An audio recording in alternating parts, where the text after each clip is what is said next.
அடி போட்டு வளர்த்தாதான் நல்ல பேர வாங்கும்.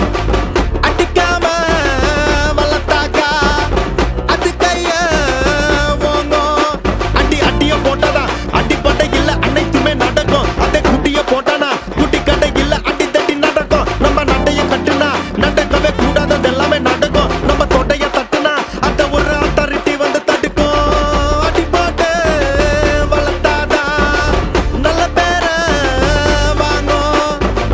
அடிக்காம வளர்த்தாக்கா அது கைய வாங்கும்.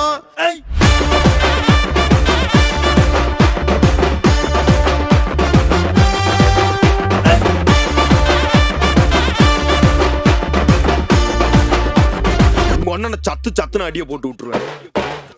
என்ன சண்டைக்கு கூட்டாவும் ஒன்ன பந்தயம் போட்டு